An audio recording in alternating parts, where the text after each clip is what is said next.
July this year in Gothenburg, Sweden's second city, and a bunch of guys are chilling at a barbershop in the city's industrial south. It's a relaxing, broad daylight, 2 p.m. Then, as if from nowhere, two men stride into the shop dressed in black, their faces shielded by balaclavas and brandishing guns. One pushes the barber aside. He's coming straight for his customer, a 25-year-old sitting still in his chair beside the window. "Stand back," the pair yells. Then they open fire, emptying 10 bullets into the man, most of which hit his head. He dies almost instantly, blood spattered everywhere, still sitting in the chair. It's a scene straight out of Manhattan, Albert Anastasia, Murder Inc., Hollywood Law. This is the latest in a slew of gangland violence that's gripped Gothenburg since May, when around 100 men held a massive street fight in a northern suburb, stunning locals and the police. A few days after that, an assassin shoots a man in the back of the head at point-blank range at a grocer's store.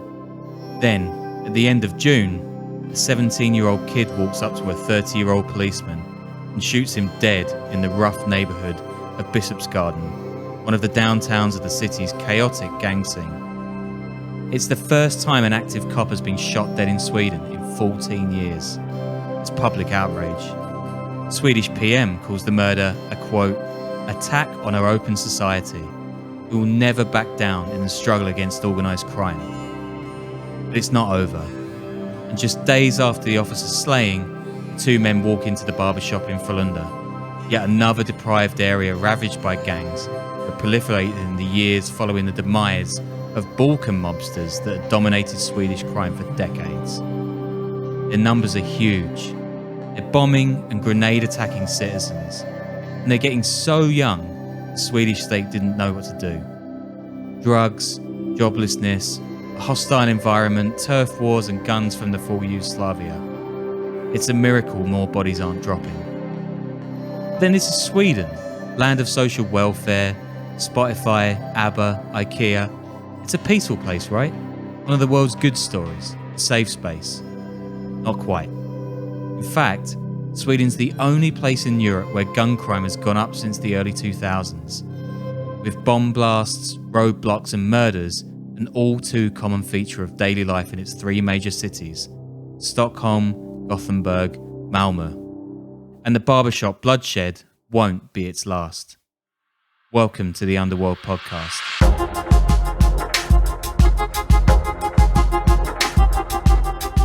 So, hey guys, and welcome to another edition of the show that teaches you all about how to settle turf wars in public without involving those pesky cops. I'm your host, Sean Williams, and as always, I'm joined by my podcast wife, Danny Gold, who's based in a place called New York City. I'm in the fair town of Berlin. This is a multicultural, multi-continental podcast.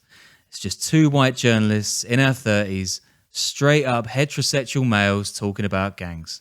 Getting kind of weird, and when you put it like that, it's kind of depressing. But Nah, yeah, it's totally cool. It's totally cool. I mean, how's it going over there? I mean, right now we've got an election going on. I mean, as we're speaking, we've got an election going on. So it's the end of Angela Merkel. Is anything exciting going on in the States?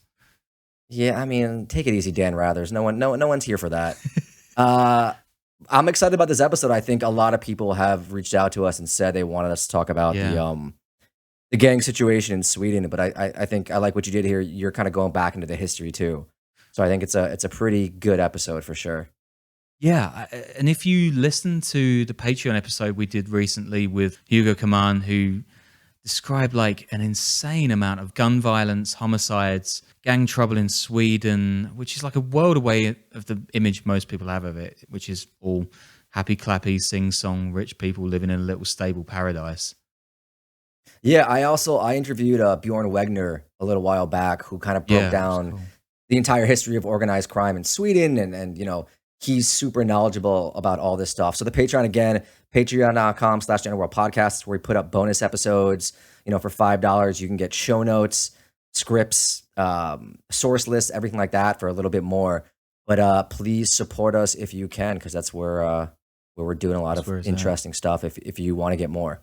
Yeah, and I mean, all this stuff about Sweden being this, you know, nice little happy country is pretty much true. I mean, Sweden is a really safe place to live. It's got just 1.08 homicides per 100,000 people, which puts it 184th worldwide. The UK is 175th, by the way. America's 94th, so get in Britain. I'm surprised America is only 94th and not like top 50, to be honest with you.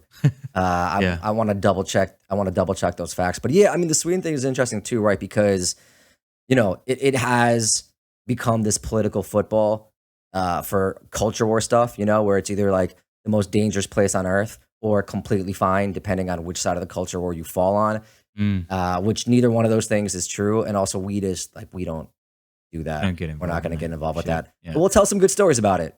Yeah. I mean, didn't Trump say that like Sweden was on fire or something? That was like a big touch point. I don't know, man. Like the right wing in the US really seized on Sweden for a while. And it just became like a stupid talking point football that we're going to ignore. Yeah, we're going to ignore that, guys.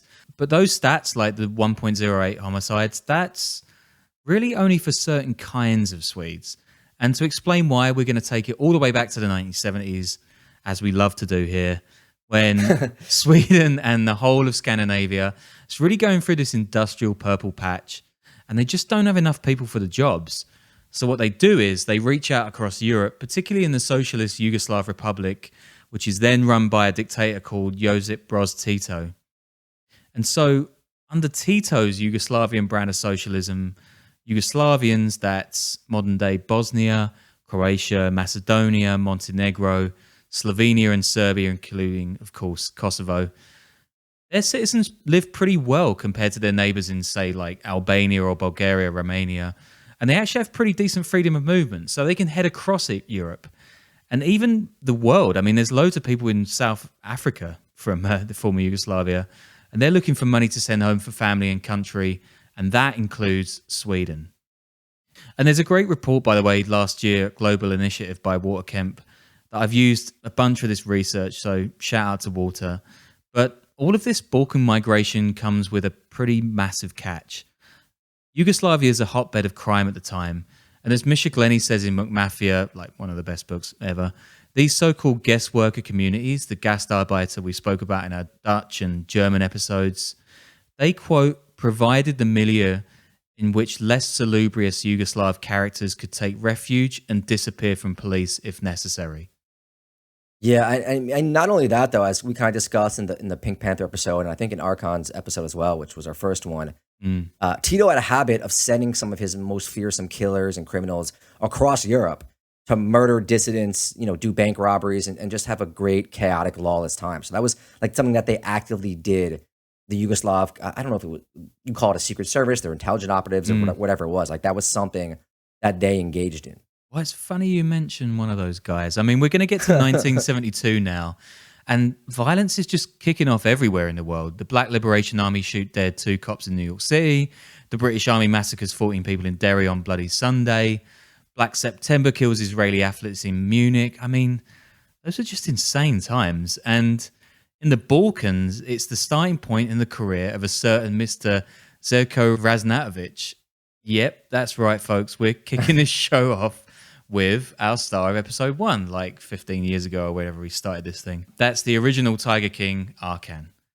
And like you said in that show, Danny, Arkan makes his name going on a robbing spree like all over Europe with a bunch of his buddies, turning over banks and more, shipping drugs and other stuff, just making dollar. And then there are Albanians at the same time. They're shifting hooky cigarettes and alcohol, Turks forging heroin and weapons routes across the continent. In fact, in 1974, Arkan actually moves to Stockholm, where he carries out 5 bank robberies and 12 raids in total, which the authorities actually do pin on him. But just like in Belgium, Germany, and elsewhere, he gets away. And then, like we get into in your first episode, the War of the Balkans in the 1990s, it turns these thieves and pill pushers into paramilitaries, used by the government, just like you said, to knock off rival ethnic groups. And they commit all kinds of horrific abuses before turning that money and power into an even more potent mob, which Swedes call, and I'm sorry, Sweden, I'm going to ruin your language here, the Yugo Mafian or Yugo Mafia. Now, I'm assuming like this is using the word mafia as a catch-all for organized crime groups, right? Like, is this a situation where like with the Russian mafia, where it's not exactly some hierarchical structure. It's just a bunch of criminals who sometimes align with each other, or is it like more significantly organized? It seems a bit of a mishmash at first, but a couple of guys are going to sort of rise to the top. And then you kind of add to this situation, this like really unique situation in the Balkans. You get these thumped, broken nations in the former Yugoslavia, and you're pretty much just making ready-baked gangs with lawlessness and easy trafficking routes at home, and a network of established, tooled-up hoods ready to go all over rich European nations.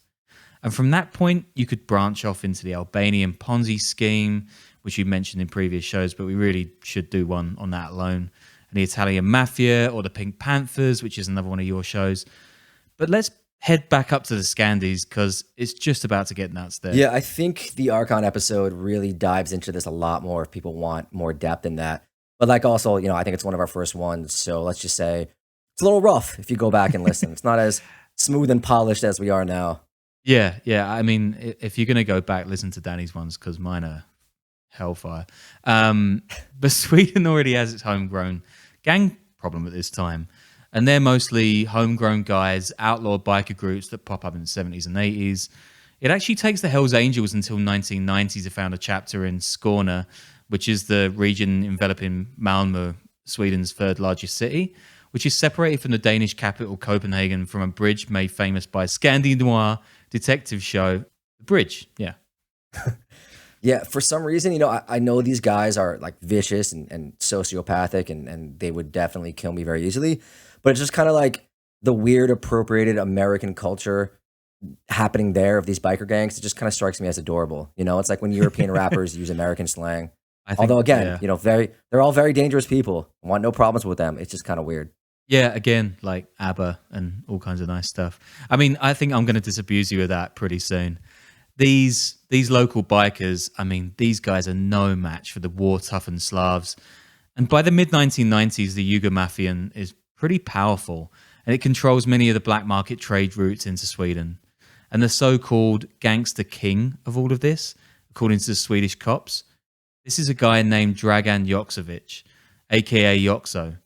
He's born in Titograd in 1956, which is modern-day Podgorica, Montenegro.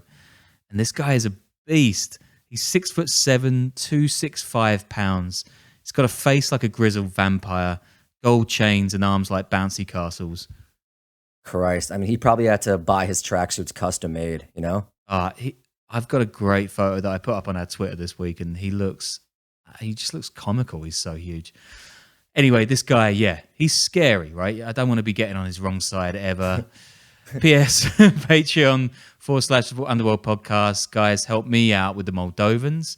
I mean, we're making it worth your while with a load of bonus shows, and I can only do so much whey powder before I shit myself to death. So anyway, Jokso's known as this terrifying street fighter back home, and he even gives infamous tough guy Lazo Delovic a run for his money. Wait, who is Lazo Delovic? Like, you can't just be like, oh yeah, infamous tough guy Lazo Delovic, and think anyone has any idea what you're talking about. Can I not just say like infamous tough guy in Yugoslavia, Lazo Delovic, and people don't know that he's absolutely nails? Okay. You got to clarify. All right, this guy is a big bad criminal, and he's known in the underworld back then as like the baddest guy ever. And apparently, according to law, he actually beats Jokso in a fight, but like gives him such a run for his money that this guy's like, all right, yeah, cool, you got me. And he kind of like gets the word out. This guy is pretty nails. But one time, Jokso, as he was known, he actually goes a bit too far, and he beats up a Yugoslav army soldier back home. And before he's arrested, he flees to Sweden and quickly falls in with the local mobster crowd, including Arkan. Folks there call him the, quote, Great Jokso, because, he's massive. And he's like a right-hand man for Arkan when he's tearing about the country, robbing banks and all sorts. And now we like to look at the bigger picture for these shows, like show that these things are systemic, tons of politics behind the ethnic crime groups. But Arkan and Jokso, they're just the absolute worst migrants you could ever have. Just a pair of total shitheads. That's my sizzling hot take on that. And while Arkan goes on the lam across the continent, Jokso manages to build an empire in Sweden. He evades the cops and he makes tons of money. He actually even appears in the music video for Sweden's Eurovision entry. And no, sadly, it wasn't ABBA, which really annoyed me in the research. But of course, it was Lasse Holm and Monica Törnell with their classic "Är det här du kallar kärlek?" which I think means "Are you too late for love?" I don't know. And I want our Swedish listeners reviewing my accent there. And by that, I mean don't review it. And I mean, it didn't do as well as 1985's Bra Vibrationer. Or of course, 1984's Diggy Loo Diggy Lay. But, you know, it's a tune. And if you want to know, because I'm genuinely, I actually am a massive ABBA fan, they won it with Waterloo back in 74. So there's your obligatory ABBA reference, guys. Do you even get Eurovision in the States? It's like the high mark of European culture. I have no idea what you've said for the past 4.5 minutes. Good. I do know Ya Ding Dong, but I like the idea of this guy being in this video wearing like a shiny shirt and dancing to like awful European pop music. So I hope that's what happens. Yeah, I mean, I'll be honest. I put in the hard miles for you guys, and I looked through this music video, and I couldn't really see if there was a 6'7" gym bunny like dancing about in the background, but I guess it's there. I mean, there's also even a documentary called Jokso, but it's some 90s TV show. And it's all in Swedish. I've put it up there on the reading list in case anyone can understand it. Anyway, so there's an Interpol agent who chased Jokso around for 12 years. He's called Kenneth Willman. Quote, "It was almost impossible to gather evidence against him.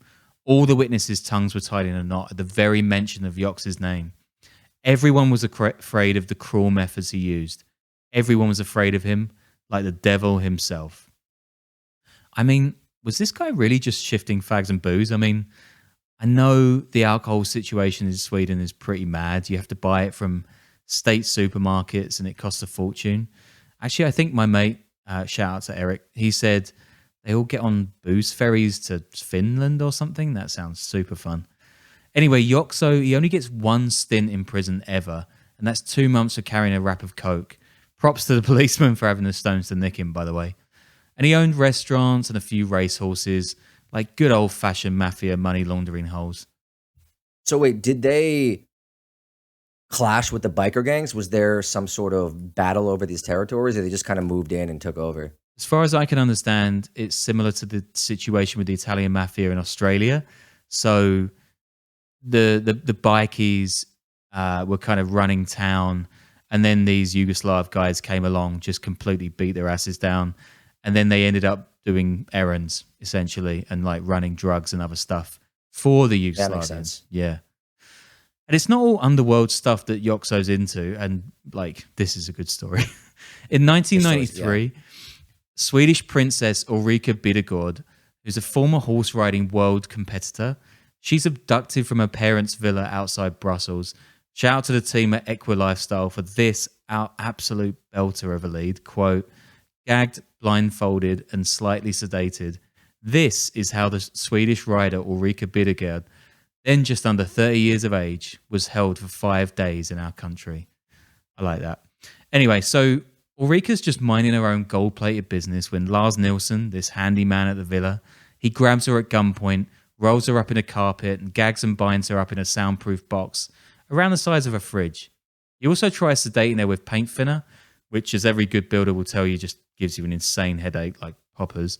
So good work on the DIY, Lars, not so much on the farmer. And as you can imagine, all of this is just sending huge shockwaves through Sweden. And who do the authorities turn to help them get closer to the princess? That's right, it's everyone's favourite nightmarish gym bunny, Jokso. Says Serbian newspaper Career, quote, "Jokso also worked as a security guard for celebrities. When the Swedish princess was abducted, the security services turned to Joks to help them through their connections in the underground. And the happy ending of this affair, the release of the uninjured princess, brought in great popularity in the tabloids, which called him Great Jokso and Jokso Div." I'm sure that means something in Serbian or whatever, because calling someone a div in England isn't an honor. But whatever. And by the way, Ulrika ends up marrying the Belgian gendarme who frees her. So you get the idea. Jokso isn't just a gangster. He's a full-blown celebrity. I mean, this is like it's like a bad Netflix movie, you know, like it should be its own episode. Swedish police can't solve the kidnapping of the princess, so they turn to the one guy who can. this like 6'8" gigantic Serbian gangster. Like, what is going on? Yeah, I mean, it's like actually the plot of a Mario computer game. But It'd be like, it's like one of those Hallmark Christmas movies, except kind of dark, you know? yeah. I mean, I'd be up for making that. Again, any producers out there, like, we can do that show. But Jokso's days are numbered too, right? And in 1998, he's waiting in line to place a bet in Stockholm when he's shot twice in the body and twice in the back of the head by a 20-year-old Finn called Jan Raninen, who's later sentenced to life in prison. Jokso's dead, aged just 42. Murked by basically a teenage Finn, man. What a way to go. Yeah, not known for their gangsters, are they? The murder crashes through the Yugo Mafian underworld, and it's alleged that Arkan cried at Jokso's funeral, which is the only time he's thought to have cried. I mean, yeah, all right. Says the Serbian paper Courier again, quote, after the murder of his friend in Stockholm, Raznatovic threatened the Swedish authorities that if he did not punish the perpetrators quickly, he would take revenge by killing Swedish soldiers in SFOR, that's the peacekeeping mission, in Bosnia and Herzegovina. Arkan, man, he just he operated differently, huh?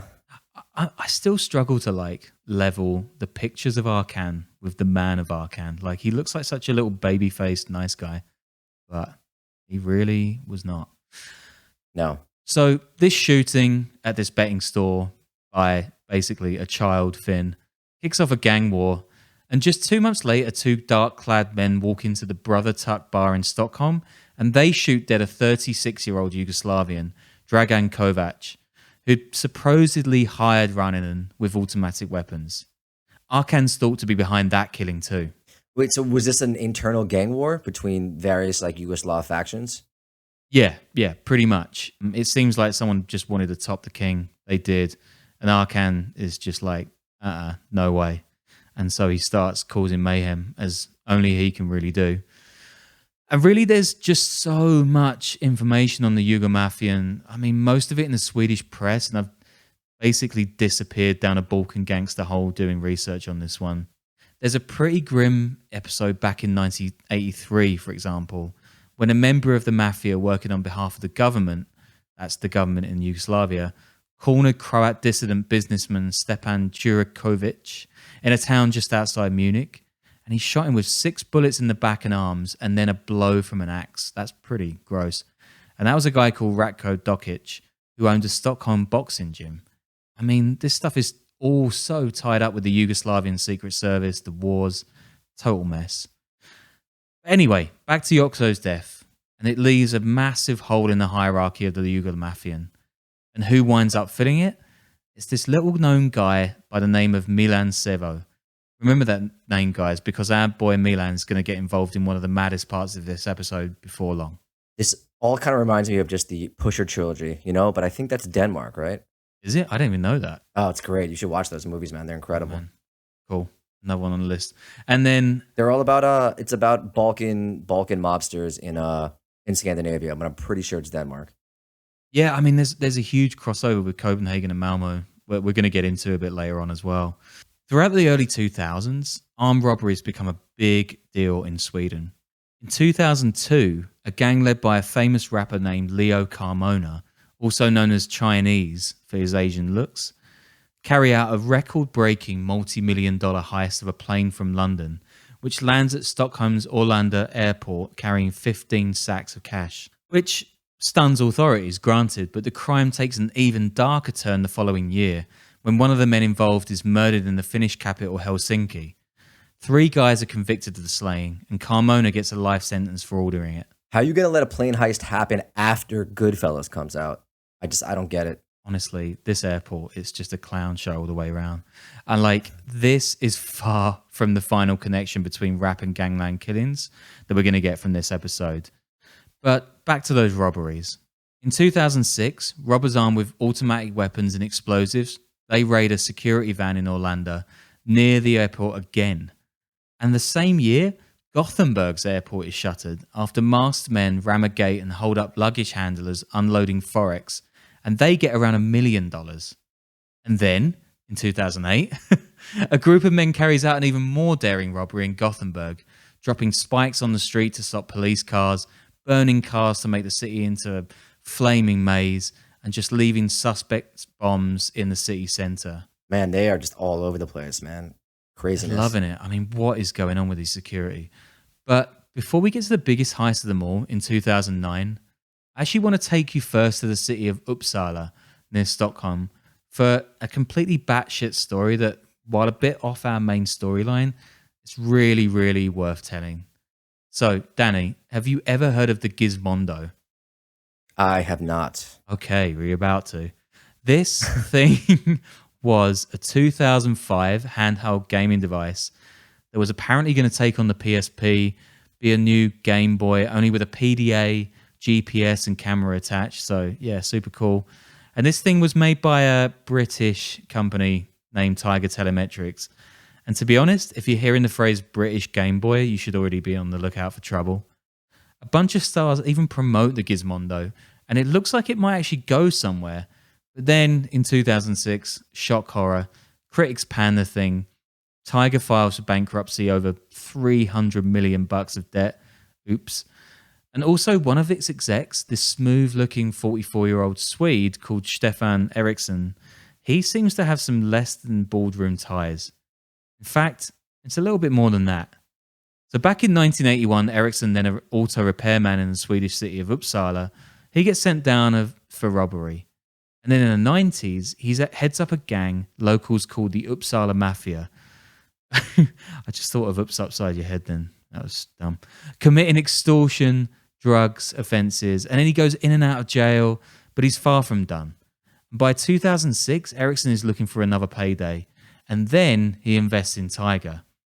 Says website The Local, quote, one of the first homegrown criminal networks to use mafia techniques, such as threats and violence as a business concept, was the Uppsala Mafia. Having started out by selling steroids at the gym, the gang eventually achieved worldwide notoriety after luring international companies into investing in Gizondo, a company that built on the back of a handheld gaming console that barely reached the market. What is going on in Sweden, man? It's just one Netflix series after another over there. Yeah, I was telling you earlier, like, this is so many stories within stories. It's insane. Just weeks after the company files for bankruptcy, Eriksson wraps his $2 million Ferrari Enzo around a Malibu power pole at almost 200 miles per hour, and he splits the car clean in half. But amazingly, he gets left with nothing but a split lip. And there's a brilliant Wired piece from back then by Randall Sullivan, but basically, Eriksson's been drinking, and when someone asks him how he is, he says he's an anti-terror cop, and some minders whisk him away. Quote, I would rank it as probably the most incredible exotic car crash in history, says Greg Carlson, I know, what a great quote, who runs wreckedexotics.com. And I mean, I know I've banged on about how boring the internet is now, but wreckedexotics.com, it's still there, and it's good. Oh man, what an amazing name for a website and just a topic in general. Space. Like I love everything about it. I love. If you want the absolute definition of Schadenfreude, that website is there for you. Anyway, guys, read the Wired story for a full account of all this insanity, which goes through black market cars, fake companies, the lot. But Eriksson is found out. He's imported millions of dollars worth of cars illegally, and he's done a load of other weird financial shit. But he basically manages to get released from prison in 2008. But like all good crooks, he's not done. He goes down for another 18 months when he gets deported to Sweden, and then he later gets hooked on a bunch of drug offences. I mean, those Swedes getting into the country and causing crimes, Trump should have banned them. It's also like he did all these wild, insane crimes, and then he served 16 months. Just Northern Europe, man, you know? Yeah, I mean, that is exactly what we're about to get into towards the tail end of this show as well. But anyway, that is the Uppsala Mafia. Now, back to the robberies. And I hope that didn't jolt you out of the story, but I just thought that was such a cool story. It was worth telling. So you'd think the cops, or at the very least Swedish airport security, they would be getting wise to all this stuff, the robberies, it being such an epidemic. And it's carried out mostly by these foreign-born gangsters, many of whom are coming straight out of the Yugo Mafia scene. Well, yeah and no. So we're getting to September 2nd, 2009. And now I'm going to borrow heavily from a brilliant feature that friend of the show, Evan Ratliff, wrote about this. Massive recommend, love reading Evan's stuff. And we've interviewed him for a bonus show too on the Patreon, guys. So he begins his tale on this September day. And it starts in a Stockholm suburb, and 3 men are meeting up to discuss something. Only they're not alone. The Swedish police have plainclothes officers snooping behind them. One they know is a guy called the, quote, tall one. It is actually another of the 3 that pricks the cops' ears up the most. And that's a first-generation Montenegrin Swede called Goran Bojovic. Bojovic? Anyway, forget my accent. Bojovic runs a cafe and furniture store on the edge of town. Nothing more than a few parking tickets on his record. But Serb cops have been chatting to their Swedish counterparts about a friend of Goran's who's not all that innocent. Milan Sevo. Remember him? He's the leader of the Yugo Mafia who took over after Jokso's murder. Well, by this time, Sevo's just been captured on the Greek-Macedonian border after 9 months on the run. And folks at the Serbian embassy have tipped off their Swedish counterparts that Sevo and Bojovic have been chatting about, well, something. Fool me once, think the Swedes. Shame on you. Fool me, I don't know, like dozens of times? Yeah, that's definitely on them. And this time, they're not messing about. They bugged the car and phone of Bojovic, and they're off to the races. Or so they think. It seems that Bojovic has clocked them, and he hops town for Belgrade, then Montenegro, then Thailand. Where else? A quick fact about Sevo, by the way. He co-writes an autobiography called Swedish Godfather, in which he says a friend of Sweden's King Carl Gustaf reached out to obtain photos Sevo had of the king at a lesbian sex show in a Stockholm strip club in the 90s. Also, Sevo kind of looks a bit like Kid Rock, which I'm not sure if that's good or bad. Just is. Anyway, the authorities are probably have a good idea what this strange team is going to plan. After all, Sweden, home to just 9 million of Europe's 700 million people at this point, accounts for 10% of the continent's robbery losses, suffering 224 assaults on cash distribution systems. And from all the surveillance they've got on the guys, the police piece things together to a G4S cash depot at Arlanda Airport again. And they reckon the gang are going to strike on September 17, 2006. But they don't. It's actually going to kick off a week after that, when a team of guys grab a helicopter and they fly it to the security depot a little after 5 a.m, searching for $150 million of cash that's just lying there. They land by a skylight, smash it, and drop ladders into the place. And the cops, they're not going anywhere.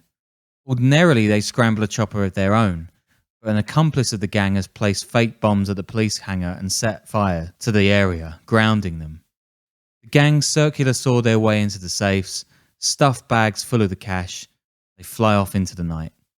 The helicopter touches down well out of town, and the crims make their escape. The cops have been absolutely murked, embarrassed, and the media tears them a new arsehole. And Evan's story has tons of stuff on the phone records, media, cops, the lot. But actually most incredible is the helicopter pilot was a TV producer who they stopped trying to board a plane to the Canary Islands. But it takes the police years to track down the perps. An Iraqi Swede, a Syrian Swede, Bojovic. I mean, you could say it was a bit of a bodge job, in fact. Terrible. Absolutely awful. Yeah. But the 2009 heist also marks a kind of breaking point for the Yugo Mafia in Sweden in a way. There's still definitely Balkan organised crime in the country, but the robbery kind of splits them up, snaps off the leadership, and they're on the run, disparate and disjointed. And of course, even now we've got Albanians running the drug scene in Western capitals like London and Paris. Plenty of crime coming out of the region these days. But since 2009, Swedish organised crime has shot off in a very different direction. And that is what we're going to dive into right now, leading up to the gun crime epidemic the country finds itself in today. Yeah, I think when people hear Sweden crime now, they mostly think of like, you know, grenades and guns and with like young kids in Malmo. Yeah, it's pretty chaotic and pretty grim. And while gun crime has actually decreased across Europe, it's gone up in Sweden going all the way back to 2005, according to Sweden's National Council for Crime Prevention, which is shortened in Swedish to BRA, which is funny if you're 14 like me. And for a long time, the epic everyday epicenters of this epidemic is Malmo, right at the bottom tip of Sweden, not that far from here in Berlin, actually. And like I said before, It's been the initial focal point for biker gangs crossing the bridge back and forth into Denmark, but it's about to get way darker. Yeah, I'd always wondered like what strategically if there was any advantage to controlling the city, but it sounds like it's just like a major transportation point coming from out of Sweden inside of it. Yeah, definitely. And there's Copenhagen as well, yeah. So for this, over to Zlatan Ibrahimovic. He is one of the world's best footballers, a household name. His 2013 autobiography, I Am Zlatan, is a story about a boy's rise to superstardom. But it's also a tale of immigration in Malmo, and it's directly linked to the crime wave ripping through Sweden today. Zlatan grows up in a suburb of Malmo called Rosengård, a new build place that goes up in the 1960s and 70s. His father is Bosnian, his mother Croatian, and they're fleeing the chaos in the Balkans at that time, and he grows up, he says, completely separate from the Swedish kids in the city proper. Quote, Swedish TV didn't exist for us, adding, we lived in a very different world from the Swedes. I was 20 when I saw my first Swedish film, and I had no idea what the Swedish heroes and sports stars were. Says one of his school teachers in the book, quote, I've been at this school 33 years, and Zlatan is easily in the top 5 of the most unruly pupils we've ever had. He was the number one bad boy, a one-man show, a prototype of a child that ends up in serious trouble. What was his style of play like? I mean, did he show any of that number one bad boy behavior? Yeah, absolutely. Like, he's really... he's just like really unique, scores amazing goals, really petulant, gets sent off a lot. I love him. I think he's great. Anyway, Zlatan joins his boyhood club, Malmo FF, which I think is Sweden's most successful club in Europe. And then he smashes it, heads off to Holland, Ajax, Milan, Barcelona, even LA. He's still banging in an ungodly amount of goals for AC Milan today, and he's nearly 40. But the reason I'm saying this is that Zlatan's upbringing actually mirrors that of so many young boys and girls in Rosengård, which basically becomes a low-income ghetto completely separated from the city, packed with people from the Balkans, Middle East, from the Iraq Wars, conflicts in Syria. I think Afghanistan too, yeah? Somalia. Yeah, Somalia, big Somali-Swedish community. So in 2008, by which time Zlatan's long gone and playing for Inter, an Islamic centre in Rosengård becomes the epicenter for what cops call, quote, the most violent riots we ever had encountered. When the local council doesn't extend the place's lease, and local youths go apeshit in response. When cops arrive to evict them a few weeks later, they're met by 30 people who beat them back, setting fires to cars, trash cans, setting off fireworks. It's just getting mad, basically. And this sets off a chain of events that's going to rile up Europe's far right, spur talk of so-called no-go zones in Malmo, pushed by reactive shitters like Breitbart and so on. But this depressed, barely integrated and deeply segregated neighbourhood is roiling. And what comes out of it is a bunch of gangs. And it's no coincidence that Malmo is a port city. I mean, what do we say here? Ports and borders, always trouble. Says a former MP, quote, we have the same problem here as in the north of Mexico, though on a smaller scale. So it's logical for the gangs to gather here and fight each other. I mean, that's flat-pack gangsterism, and that is the only IKEA reference you're getting in this episode. But that's interesting, right? Is this riot, is it seen as like a starting point? Like everything comes out of it? Or it's more like this was the first clue that things were changing in a way that was not going to be good?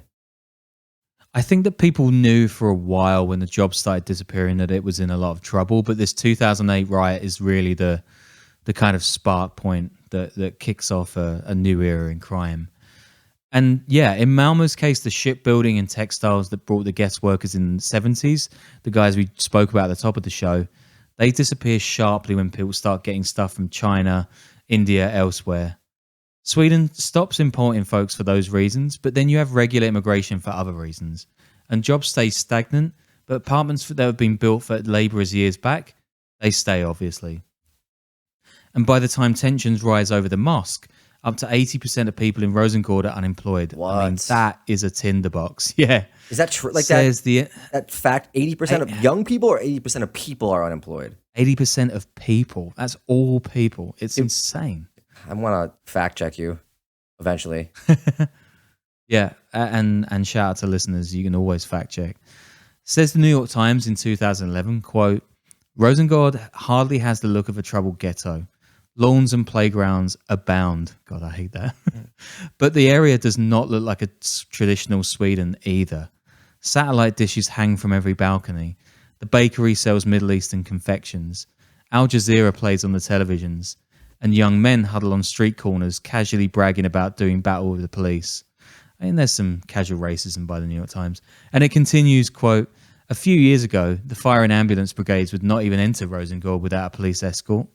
Youth there threw rocks and set cars on fire. Police officials say things are much better now.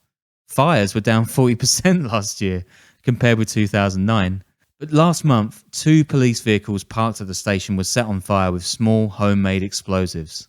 You know, in some ways, it kind of reminds me of gang control neighborhoods I've seen in like El Salvador, and I've talked about this where, you know, there's like complaints about the government not providing resources, which are accurate. But at the same time, anytime, you know, you have fire and ambulance trucks going in there and they're getting threatened and attacked, you know, you can't complain about places not providing resources. But then anytime an NGO or some sort of government entity wants to come in and actually help or give resources, they're attacked or not allowed to. You know, you can't have it both ways. Like you got to choose one or the other. We're going to get into a couple of quotes later on as well, where you can pretty much see that being fleshed out. But this is a classic story, right? I mean, you get a country welcoming migrants so long as they build stuff for cheap. Then when they stay, there's no integration, no language training beyond the most basic stuff. Then when the cops go, you've got a giant migrant population and they don't feel local. In some cases, they don't even speak the language. They feel locked out of the labor market. They're hooked on welfare, attracted to the black market.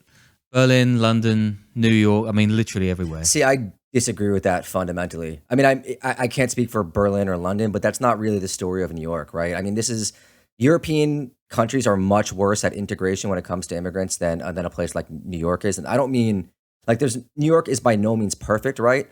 But it's way better than these cities. Like communities are nowhere near as isolated. They have a ton more opportunities in the labor market. And it's not easy, right? But people aren't really made to feel that unwelcome. You know, I'm sure people coming from the Middle East in the past 5 or 10 years could definitely say otherwise right now. But like, I walk down my block, there's people from 5 or 6 different countries that own small businesses that are operating there, right? The kids are going to college. My Yemeni bodega guy, his son is in Colombia, right? It's an Ivy League school. The Korean dry cleaner's kid is a Marine.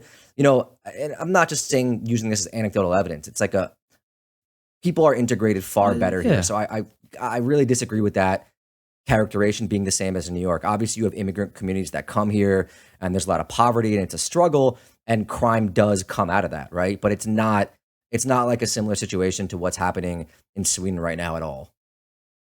Yeah, I tend to agree with you, actually. I guess the difference in Europe is that there's so many different countries with different languages and like pretty tight borders. So I don't know, like it's really hard to integrate people to that extent. No, you guys are bad at Europe's bad at it. For sure we're bad at it. Europe's bad at it and we're good at it. That's the bottom line. We're better at it. You're just better human beings, yeah. Yeah, I think that's a big part of it too. Let that be the take home from this episode, guys. And at this time, Leo Carmona, remember that guy, Chinese, the guy who's in prison for life over the 2002 Orlando raid and the 2003 killing in Helsinki. He actually forms a record label behind bars called Cartel, and they make tons of really dark, violent gangster rap tunes that speak to this feeling of alienation for so many kids in the ghettos of Rosengård and elsewhere. And even many, many years later, Cartel and outfits are still getting banned from festivals from promoting violence. And I mean, they are. ABBA have got tunes like Money, Money, Money, Does Your Mother Know, The Winner Takes It All, and The Day Before You Came. And I mean, they could easily be tracks of a 50 Cent album. Just terrible. Anyway, throughout this time, you've got a bubbling gang scene, a depressed, desperate neighborhood, a port, a growing white wing, happy to blame everything on brown people. Sweden's actually getting pretty hairy. And I remember this actually personally being in the news all the time. And it's always cited by people like Nigel Farage and folks are talking about Londonistan, all that crap. From 2009 to 2010, a skinhead called Peter Mangs, he actually goes on a shooting spree in Malmo. He kills 2 people and seriously wounds over a dozen more. He gets life inside. But a wave of execution-style killings is on the rise too. In 2011, a gang leader is shot dead. And by 2013, Reuters is called in Malmo, quote, Sweden, Chicago. So, sorry, Chicago, or Malmo, I'm not really sure. Since that first gang leader is dropped, another 8 go in a year. 8 in a year. And again, Sweden's got a really, really low homicide rate, guys. Over 80% of those, they're gang-related. And there are other reasons for this.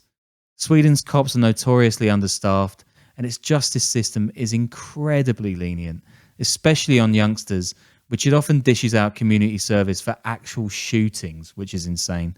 Or maybe not, depending on your opinion. Nah, it's insane. Yeah, it's insane, right? Either way, combined with all the other factors, it's made Swedish gang crime completely chaotic, contested by dozens of gangs, and increasingly young. Friend of the pod, Jake Hanrahan, made a great Vice doco from Malmo in 2017. A contact told him that these days, young people, they control the gangs. Quote, everybody wants to be in charge in Malmo, and this is how it ends. Simple as that. Sweden goes through these successive waves of unrest during these years. In 2013, cops shoot a 69-year-old man dead in the Stockholm suburb of Husby. So rioters set a Stockholm police station on fire, and folks in Malmo, they burn up 2 squad cars. Cops are starting to warn about a gun problem even back then too. Says the deputy commissioner, quote, we believe it's linked to the prevalence of weapons. It's big. Here's a guy from Rosengård speaking to Vice in 2016, 8 years after the riots. Quote, when I was 5 and 6 years old, Rosengård felt safer. Now when I'm 16, it doesn't feel as safe. More drugs, more people die here, all kinds of criminality. Where I live, for example, a lot of people are fighting. There's a lot of uniformed and undercover cops around. I see them at night when I'm with my friends. It's a lot worse to live here now. I wish we would move to somewhere else. Oh, and guess where all those guns come from? Yep, it's the Balkans. Yugo Mafia guys have been smuggling in weapons from their homelands for ages, and now Malmo in particular and hoods of the local gangs are packing heat in a country where barely anybody has a gun. This January, the Global Initiative Against Transnational Organised Crime, they released a report that claims that most of them come from Serbian gangs that traffic through family outfits and bikers. Most of them come across the bridge from Copenhagen. Hand grenades sell for just $12, and a third of all illegal handguns on Swedish streets are Serbian Zastravas. That grenade price can't be real. Like, there's no way. Yeah, I looked that up. I was cross-referencing it with like 3 or 4 different sources. $12.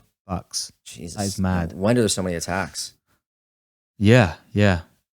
Says Swedish investigator Gunnar Appelgren to Global Initiative, quote, what we've seen in the last few years are organised crime groups mostly based in Serbia that set up proxies in Sweden to receive shipments of drugs and weapons. So they're still behind the scenes. And continues an OCCRP story, quote, groups receiving arms from these traffickers include Swedish biker gangs and family-based drug syndicates. Others include youth gangs among Sweden's Somali diaspora, as well as a notorious group of loan sharks that has exploited its own community of Orthodox Christian immigrants from the Middle East for decades. And, I mean, that sounds shady AF. And it leads to another grim phenomenon, which is the use of explosive devices in gangland attacks.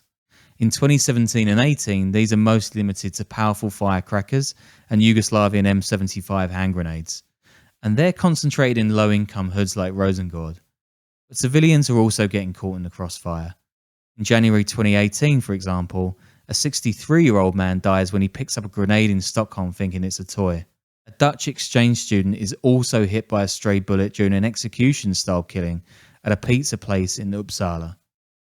But in 2019, gangs start using homemade IEDs to terrorize neighborhoods. That year, the NGO Intelligent Fusion tracks 160 explosive incidents, the vast majority in its 3 major cities, with the blasts getting bigger and more deadly. So bad did the bombings get that Denmark actually reinstate border checks, which is big in Europe these days, sorry Britain. According to an academic report I read, today's Swedish gangs are split into 4 main types. First, there are clearly defined groups with insignias and rules and established crimes, like the Yugo Mafia to a lesser extent, and the biker groups to a greater one. Then there are relational gangs, so gangs from the same family or clan or neighborhood, even religion. There are thought to be 40 of these across the country. 40! With as many as 12,000 members. I mean, no wonder it's going crazy. And then there are bands of undefined gangs that are defined only from the outside. So these could be chancers, just groups of pals who commit crimes, anything. And then there's the project-based group, thrown together to pull off a robbery, smuggling, or an execution. This is your Grand Theft Auto 5 crew, or the G4S crew in 2009. And these days it's getting worse and worse, and it's more closely intertwined with the rap scene. In 2019, a years-long feud between two Stockholm gangs, the Shotters and Dödspatrullen, I think that's Death Patrol, Death Squad, exploded into violence when two men were found dead in their car in Copenhagen. One of those most affiliated with the Shotters is a really famous rapper. It's called Yasin. He actually blew up in the charts while he was behind bars on gun crime charges, and he was jailed this year for a plot to kidnap a rival artist, which is nuts. In August 2020, rival gangs actually set up roadblocks in Gothenburg to catch rival mob members. And the maddest part isn't that. The cops didn't even arrest anyone. The four gangs involved in the feud met up at a hotel and they reached the truce on their own. Malmo's shooting rate has actually gone down a bit. Across Sweden, they're still rising. From 334 in 2019 to 336 last year. And 107 explosive detonations. I think, one of the things Bjorn was actually talking about in the interview was how Malmo has calmed down a bit, a decent amount over the last 2 to 3 years. So it's not nearly as bad as it was when it kind of earned its reputation. Yeah, but it just seems to be going elsewhere. I mean, also in August 2020, a 12-year-old girl is killed during a drive-by shooting at a gas station outside Stockholm, and that just disgusts the country. If we don't stop the new recruitment of young people into the criminal circles, harsh measures will not mean anything, Home Affairs Minister Mikael Damberg tells broadcaster SVT. But even crazier, the AK-47 used in that killing, police discover it's the same one used in a music video for a tune called Blue Cheese by 10am. I didn't name the song, guys. The band take it down, but it's back up on YouTube now so you can see it. It's so dark. And then you get to this summer and the barbershop shooting that we got to at the start of the show. And then the final blow, this year, Leo Komona, that's the Chinese, he's getting out of prison after 16 years. And by all accounts, he's walking into a gang scene that seems ready-made